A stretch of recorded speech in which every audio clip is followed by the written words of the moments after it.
حضرت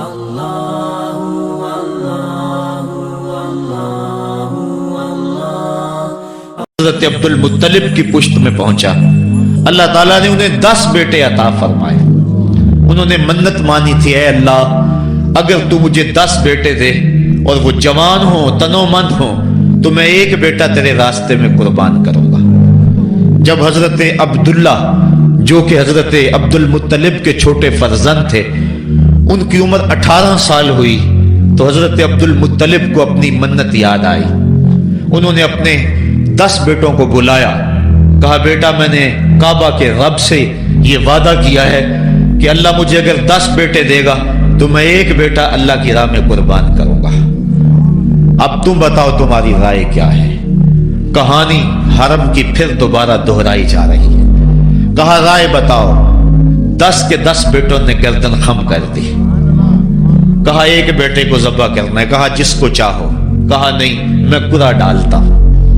جب قرعہ ڈالا تو حضرت عبداللہ کے نام قرعہ نکل آیا. فرشتے پھر دم بخود تھے، مالک تو نے اس کی پشت میں امانت رکھی ہے اور آج اس کو بھی ذبح کیا جائے گا. کائنات پر پھر کوہرام مچنے لگا. حضرت عبد المطلب آستینے چڑھا رہے ہیں، ہاتھ کے اندر چھری ہے. یہ خبر پورے مکے میں پھیل گئی. سارے سردار دوڑے آئے. کہا عبد المطلب یہ رسم تو نہ ڈالو، اس کا ادا کرنا مشکل ہو جائے گا. کہا میں نے کعبے کے رب سے یہ منت مانی تھی اور اللہ نے وہ منت پوری کر دی. اب میں تو جب قرعہ نکالا تو میرے اس فرزند کے نام قرعہ نکل آیا، میں اس منت کو ہر صورت میں پورا کروں گا. لوگ اکٹھے ہو گئے، منت سماجت کر رہے ہیں، لیکن حضرت سیدنا عبد المطلب ہر صورت میں اپنی اس منت کو پورا کرنے کے لیے مصر ہیں. پھر کہا کہ حجاز کی حرافہ اس کے پاس چلتے ہیں اور جا کے اس کے سامنے یہ مسئلہ رکھتے ہیں. بعض نے لکھا کہ حجر کی کہنا کے پاس جاتے ہیں. با اختلاف روایات وہ حجاز کی حرافہ کے پاس پہنچے. جب اس کا پتہ کیا تو وہ خیبر میں تھی. تو اس کے پاس سارے سردار اکٹھے ہو کے گئے، کس طرح ہمارے سردار نے منت مانی تھی تو اب وہ بیٹے کو ذبح کرنے کے لیے تیار ہے، تو تم بتاؤ کس کے بارے میں ہمیں کیا کرنا چاہیے. اس نے کہا کل آنا، میرا تابعی آئے گا تو میں اسے پوچھوں گی، جو مجھے کہے گا میں تمہیں بتا دوں گی. اگلے دن یہ سردار پھر اس حرافہ کے پاس پہنچے. اس نے کہا کہ میرا تابعی آیا تھا، پہلے تم یہ بتاؤ کہ تمہارے ہاں کسی شخص کی دیت کتنی ہے؟ جو شخص مقتول ہو اس کی دیت قاتل کتنی دیتا ہے؟ انہوں نے کہا 10 اونٹ. کہا جاؤ پھر ایک طرف 10 اونٹ رکھو اور ایک طرف عبداللہ کا نام رکھو اور قرعہ ڈالو. اگر 10 اونٹوں کی طرف قرعہ نکل آیا تو 10 اونٹ ذبح کر دینا، اور اگر عبداللہ کی طرف نام نکل آیا پھر دوبارہ 10 اونٹ ادھر اور رکھنا، 20 رکھنا، اور اس طرح اونٹ 10-10 بڑھاتے جانا. جب قرعہ عبداللہ کے نام سے ہٹ کر اونٹوں کی طرف نکلا تو پھر اتنے اونٹ ذبح کر دینا. میرے تابعی نے یہی حل بتایا ہے. کہا ٹھیک. آئے اور آ کے ساری بات سنائی. 10 اونٹ ایک سمت رکھے گئے اور حضرت عبداللہ کا نام ایک سمت رکھا گیا. جب قرعہ نکالا تو حضرت عبداللہ کے نام نکلا. پھر 20 اونٹ رکھے گئے. پھر قرعہ نکالا تو حضرت عبداللہ کے نام نکلا. پھر 30 اونٹ رکھے گئے. قرعہ حضرت عبداللہ کے نام نکل رہا ہے. 40 اونٹ رکھے گئے، 50 رکھے گئے، 60، 70، یہاں تک کہ 100 اونٹ رکھے گئے. 100 اونٹ جب ادھر ہو گئے، اب قرعہ نکالا تو اونٹوں کے نام نکل آیا. سارے خوش ہو گئے کہ اب قرعہ اونٹوں کے نام نکل آیا، عبداللہ کی جان بچ گئی. لیکن حضرت عبد المطلب فرمانے لگے کہ میں ایسا نہیں کروں گا. کہا کیا کرو گے؟ کہا ایک مرتبہ نکلا ہے، 3 مرتبہ قرعہ ڈالو. اگر تینوں مرتبہ عبداللہ کے نام کی بجائے اونٹوں کے نام نکلا تو پھر میں سمجھوں گا کہ اللہ کی طرف سے یہی مرضی ہے، ورنہ میں اپنے بیٹے کی گردن پہ چھری رکھ دوں گا. اللہ اکبر. مکے کے اندر سردار بھی دعائیں مانگ رہے ہیں. اللہ اکبر. ایمن بھی دعا مانگ رہی ہے. مکے کے پربت دعائیں مانگ رہے ہیں. کائنات کا ذرہ ذرہ دعائیں مانگ رہے. قرہ جب ڈالا گیا تو دوسری مرتبہ بھی قرہ اونٹوں کے نام نکلا. اب تیسری مرتبہ جب قرہ ڈالا گیا تو ہر ایک کا دل دھڑک رہا ہے. حضرت عبد المطلب تیار ہیں، کہا اگر تیسری مرتبہ بھی قرہ اونٹوں کے نام نہ نکلا تو میں اپنے بیٹے کی گردن پہ چھری پھیروں گا، چونکہ میں نے کعبے کے رب سے منت مانی ہوئی ہے. جب تیسری مرتبہ قرہ ڈالا گیا تو وہ بھی اونٹوں کے نام نکلا. 100 اونٹ ذبح کر دیے گئے. حضرت عبداللہ جو کہ حضور کی امانت کے امانت دار تھے، ان کی زندگی محفوظ ہوئی. حضور علیہ السلام فرمایا کرتے تھے آنا ابن الذبیحین، لوگوں میں 2 ذبیحوں کا بیٹا ہوں. ایک ذبیح اسماعیل علیہ السلام ہے اور ایک ذبیح میرے والد حضرت عبداللہ رضی اللہ تعالیٰ عنہ. جلدی سے حضرت عبداللہ کی شادی کی گئی. حضرت آمنہ سلام اللہ علیہا آپ سے نکاح ہوا. شادی کو ابھی چند ماہ ہی گزرے تھے کہ حضرت عبداللہ رضی اللہ تعالی عنہ شام کی طرف تجارت کی غرض سے گئے. واپس جب مدینہ طیبہ پہنچے تو ان کی طبیعت خراب ہو گئی. تو وہ چند لمحے چند دن وہاں رک گئے. قافلہ بھی رکا لیکن طبیعت سنبھل نہیں رہی تھی. قافلے والے انہیں وہاں چھوڑ آئے اور واپس آ گئے. کچھ دنوں کے بعد خبر پہنچی کہ حضرت عبداللہ رضی اللہ تعالیٰ عنہ کا مدینے میں انتقال ہو گیا ہے. حضور علیہ السلام شکم مادر میں. فرشتوں نے کہا مالک تیرے نبی تو شکم مادر میں یتیم ہو گیا.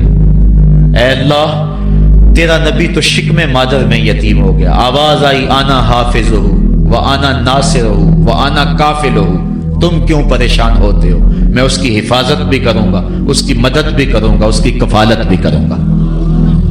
حضرت آمنہ سلام اللہ علیہا کے دل میں یہ خیال تھا کہ میں اپنے شوہر نامدار جس کے چہرے کو ابھی میں نے جی بھر کے دیکھا بھی نہیں تھا اس کی قبر پہ جاؤں. لیکن جو امانت تھی اس امانت کے تقاضے ان کو اس سفر سے روکتے رہے حتیٰ کہ حضور کی ولادت ہوئی. آقا کریم کی عمر جب 6 سال ہوئی تو اب ان کے دل میں یہ جذبے اور یہ احساس اجاگر ہوا اور یہ جذبہ بڑھ گیا کہ میں جاؤں اور اپنے شوہر نامدار کی قبر پہ حاضر ہوں. حضرت آمنہ سلام اللہ علیہا آپ اپنے نونہال فرزند کو لے کر ام ایمن جو کہ حضرت عبداللہ کی کنیز تھیں ان کو لے کر آپ پہنچے مدینہ المنورہ. کچھ عرصہ گزارا.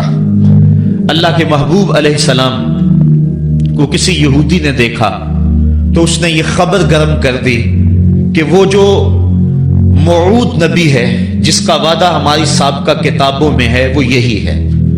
لوگ جوق در جوق دیکھنے آنے لگے تو حضرت آمنہ پریشان ہوئی اور جلدی سے وہ مکے کی طرف عازم سفر ہوئی.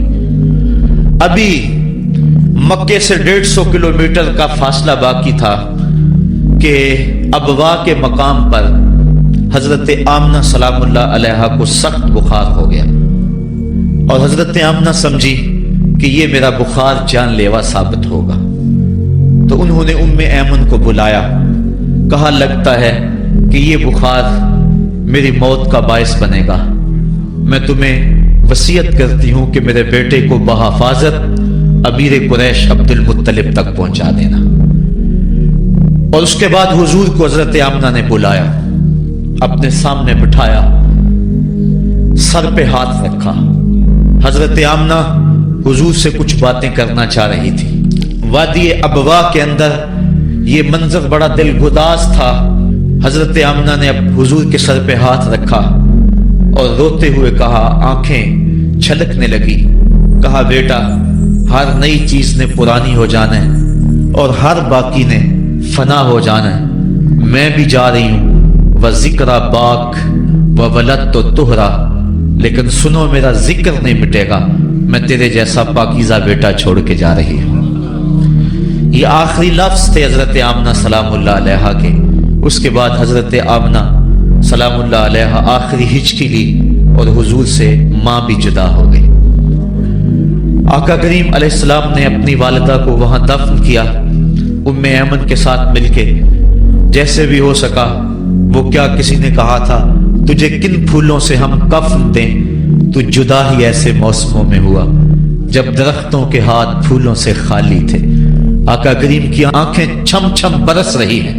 حضرت ام ایمن حضور کو اپنے ساتھ چمٹا لیا اور مکہ المکرمہ پہنچ کے حضور کے دادا کے سپرد کیا۔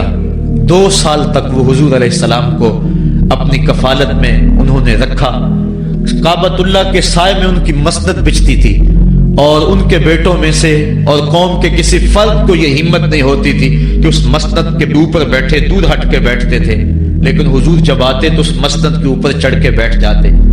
حضور کے چچا اور حضور کے دیگر عزیز و اقارب کہتے کہ بیٹا نہ چڑھو، تو حضرت عبد المطلب کہتے رہنے دو، یہ بڑی شان والا بیٹا ہے۔ ان سے محبت کرتے، ان کو اپنے ساتھ سلاتے۔ 8 سال کی حضور کی عمر ہوئی کہ امیر قریش کا بھی انتقال ہو گیا۔ ابن حشام نے لکھا ہے کہ جب امیر قریش کا انتقال ہوا تو سوگ میں مکے کے بازار بند ہو گئے، پورا شہر جنازے میں امٹ آیا، لیکن 8 سال کا بچہ تھا، بلک بلک کے رو رہا تھا۔ آج وہ سایہ بھی اٹھ گیا۔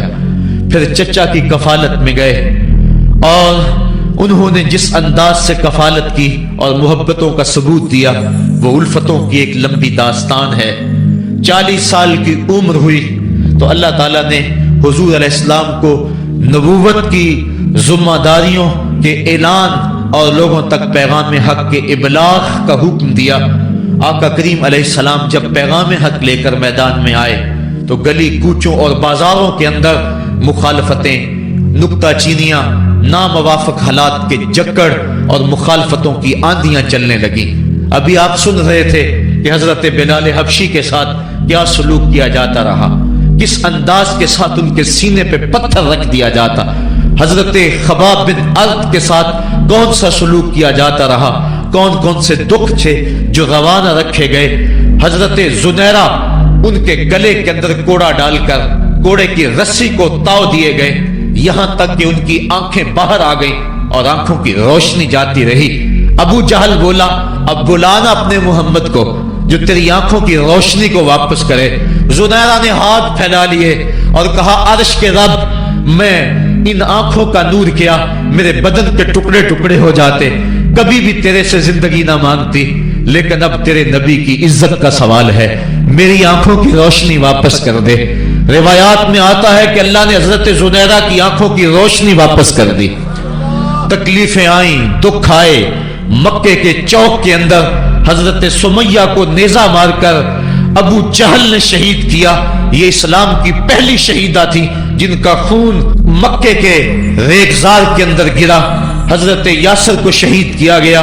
یہ حضرت عمار ابن یاسر کے والد تھے اور سمیہ حضرت عمار ابن یاسر کی والدہ ماجدہ تھی۔ حضرت عمار ابن یاسر کو تختہ سیتم پہ رکھا گیا اور انہیں کوڑوں سے ان کی تواضع کی گئی۔ آقا کریم آئے، عمار ابن یاسر دکھوں اور اذیتوں میں سے 2-4 تھے۔ آقا کریم نے سر پہ ہاتھ رکھا اور کہا صبرن آل یاسر، صبرن آل یاسر ان موعدکم الجنہ۔ کہا آل یاسر صبر کرو، آل یاسر صبر کرو، میں تمہیں جنت کا وعدہ دیتا ہوں۔ تکلیفیں آئیں، دکھ سہے۔ اس راستے کے اندر مکے کی گلیوں میں حضور کے ساتھ جو سلوک ہوا کون بھول سکتا ہے۔ کبھی کانٹے بچھ رہے ہیں، کبھی حضور کی راہوں میں گڑھے کھودے جا رہے ہیں، کبھی اوجریاں ڈالی جا رہی ہیں بدن اطہر کے اوپر۔ ابو لہب اپنے گھر کا کوڑا اٹھا کر حضور کی دہلیز پہ ڈال جاتا ہے۔ عقبہ بن ابی معیط حضور کے گلے کے اندر کپڑا ڈال کے اس کو تاؤ دیتا ہے۔ حضور فرماتے ہیں جتنے دکھ اس نے مجھے دیے کسی نے نہیں دیے۔ اذیتوں کی داستانیں رقم ہو رہی ہیں۔ آقا کریم علیہ السلام کے شفیق چچا بھی انتقال کر جاتے ہیں۔ جب گھر آتے تو اپنی زوجہ حضرت خدیجہ الکبریٰ سے دکھڑے کہتے، وہ بھی انتقال کر جاتی ہیں۔ اس سال کا نام عام الحزن رکھا جاتا ہے، دکھوں کا سال، مصیبتوں کا سال۔ آقا کریم بہت دل برداشتہ ہوئے قوم سے، پھر سوچا چل طائف چلتا ہوں اور طائف والوں کو پیغام حق دیتا ہوں، شاید میری آواز پر وہ لبیک کہہ دیں۔ 1 مہینے کا سفر کر کے حضرت زید بن حارثہ کو ساتھ لے کر طائف پہنچے۔ ان کے 3 سردار تھے، عبد یالیل بن عمر، حبیب بن عمر اور مسعود بن عمر۔ ان کے پاس جا کر پیغام حق دیا۔ کہا تمہاری بھلائی کا سندیشہ لے کر بڑی دور سے چلا ہوں، میری دعوت کو قبول کر لو، دنیا میں بھی کامیابی آخرت میں بھی کامرانی تمہارا مقدر ہوگی۔ یہ دعوت پیش کی۔ انہوں نے کہا کہ ہم تمہاری دعوت کو مسترد کرتے ہیں۔ ایک بولا کہ اور کوئی زمانے میں بندہ نہیں تھا جس کو نبوت ملتی، تجھے ملنی تھی۔ کسی نے کچھ کہا، تانے دیے، دل دکھایا حضور کا۔ آقا کریم نے فرمایا اس فعلتم ما فعلتم فاقدموا علیہ، تم نے جو مجھ سے کہا سو کہا، تم نے جو میرے ساتھ سلوک کیا وہ تمہاری مرضی، اتنا میرے سے وعدہ کرو کہ یہ بات کہ میں تمہارے پاس آیا ہوں دعوت دین دینے کے لیے، تمہیں پیغام حق دینے کے لیے، اس کو پوشیدہ رکھو گے، مخفی رکھو گے، تاکہ مکے والے میرے دشمن ہیں، اور جب انہیں پتا چلا کہ طائف گئے ہیں تو وہ طائف والوں نے بھی دعوت قبول نہیں کی تو وہ تمسخر کریں گے، مجھے نشانہ تدہیق بنائیں گے، لہذا جو کہا سو کہا، اپنے اندر اس بات کو راز رکھو۔ انہوں نے کہا کہ ہم کیوں راز رکھتے پھریں؟ انہوں نے افشا کیا، بلکہ اوباشوں کے ہاتھوں میں پتھر دیے۔ حضرت ام المومنین سیدہ عائشہ صدیقہ رضی اللہ تعالی عنہا، محبوب کائنات، کہتی ہیں کہ ایک دن میں نے حضور سے پوچھا کہ آقا احد کے دن سے سخت دن بھی کبھی زندگی میں آپ پر آیا ہے؟ فرمایا ہاں عائشہ، جب طائف کے بازاروں میں تیری قوم نے مجھے پتھر مارے تھے تو یہ دن احد کے دن سے بھی سخت تھا۔ حضور فرماتے ہیں جب میں طائف سے باہر نکلا تو ان کے ہنڈے دو رویا کتاروں میں کھڑے تھے، ہاتھوں میں پتھر، اور میں درمیان سے گزرنے لگا تو وہ میرے پاؤں پہ پتھر مارتے، میں پاؤں اٹھا لیتا تو دوسرے پاؤں پہ پتھر مارتے، پھر میں شدت درد اور احساس کرب سے بیٹھ جاتا تو ان کے دو گھنڈے آگے بڑھتے، مجھے کندھوں سے پکڑ کے اٹھاتے اور پھر مجھے پتھر مارتے۔ فرمایا اے عائشہ یہ دن احد کے دن سے بھی سخت تھا جب تیری قوم نے طائف کے بازاروں میں مجھے پتھر مارے۔ آقا کریم علیہ السلام احد کے اندر جب حضور کے چچا شہید ہوئے، وہ دن بھی تاریخ اسلام کا دردناک دن ہے۔ آقا کے سر پہ پٹی بندھی ہوئی تھی، آنکھوں میں آنسو تھے اور بار بار پوچھتے تھے ما فعل امی، میرے چچا کی بات سناؤ۔ جب بتایا گیا حضور حضرت حمزہ شہید ہو گئے تو آقا کریم ان کی لاش پہ گئے، دیکھا کہ ان کا پیٹ چاک ہے، ان کی ناک کاٹ دی گئی ہے، ان کی زبان کاٹ دی گئی ہے، ان کا دل نکال لیا گیا ہے، ان کی آنکھوں میں نیزے چبھوئے گئے ہیں اور ان کے کان کاٹ لیے گئے ہیں۔ آقا کریم کی آنکھوں میں اشک تھے اور آقا کریم ما فعل امی، میرے چچا کا کیا ہوا؟ آقا کریم اپنی زبان پہ یہ لفظ لا رہے تھے، اور پھر جب حضرت صفیہ آئیں اور ان کے پاس دو کفن کے ٹکڑے تھے، دو کفن کے کپڑے تھے، جب حضرت امیر حمزہ کو کفن دیا جانے لگا، کہا 7 انصاری کی لاش پڑی ہوئی ہے، کہا انہیں بھی کفن دو، میرا حمزہ 2 کپڑوں میں اور اسے ایک کپڑا بھی نصیب نہ ہو، محمد عدل کرنے آیا ہے، انصاف کرنے آیا ہے۔ اب جب کپڑے پھیلائے گئے تو ایک کپڑا لمبا تھا، ایک کپڑا چھوٹا تھا۔ عرض کی حضور یہ جو بڑا کپڑا ہے یہ امیر حمزہ رضی اللہ تعالیٰ عنہ کو دے دیں اور چھوٹا انصاری کو دے دیں۔ کہا نہیں، میں انصاف کرنے آیا ہوں، قرعہ ڈال لو کس کے حصے میں کون سا کپڑا آتا ہے۔ اور جب قرعہ ڈالا گیا تو چھوٹا کپڑا حضرت امیر حمزہ کے حصے میں آیا اور بڑے کپڑے میں اس انصاری صحابی کو کفن دیا گیا۔ اب وہ کپڑا جب حضرت امیر حمزہ کا سر ڈھانپتے تھے تو پاؤں ننگے ہو جاتے، پاؤں ڈھانپتے تو سر ننگا ہو جاتا۔ آقا کریم فرمایا کپڑا سر کی طرف کر دو اور ازخر گھاس لے کر پاؤں کی طرف ڈال دو۔ اللہ کے محبوب علیہ السلام اس دن اتنے غم زدہ تھے کہ جب دوبارہ مدینے پہنچے تو حضور کو پکڑ کر خچر سے سواری سے اٹھا کر حضور کو جو ہے وہ نیچے رکھا گیا۔ سخت تکلیف میں تھے، دکھوں کی زندگی، طائف کے بازار، پھر مدینے کے اندر جب وہ ماحول آیا، خوبصورتیاں آ گئیں، روشنی آ گئی، آسمان سے ہر دم نور اترنے لگا۔ وہ وقت گیا جب لوگ پتھر مارتے تھے، اب حکم ہو گیا خبردار میرے نبی کی آواز سے آواز بھی اونچی نہیں کرنی، خبردار تم نے میرے نبی سے کوئی مسئلہ پوچھنا ہے تو پہلے صدقہ لو، پھر فقیر ڈھونڈو، پھر خیرات کرو، پھر میرے نبی کی چوکھٹ پہ آؤ، تمہیں پتہ چلے کہ کس چوکھٹ پہ آ رہے ہیں، کس در پہ آ رہے ہیں۔ آقا کریم علیہ السلام اس ماحول کے اندر گھر میں خوش ہیں، آنگن میں خوشیاں ہیں، پھول کھلے ہوئے ہیں۔ حضرت ابراہیم علیہ السلام حضور کے شہزادے حضور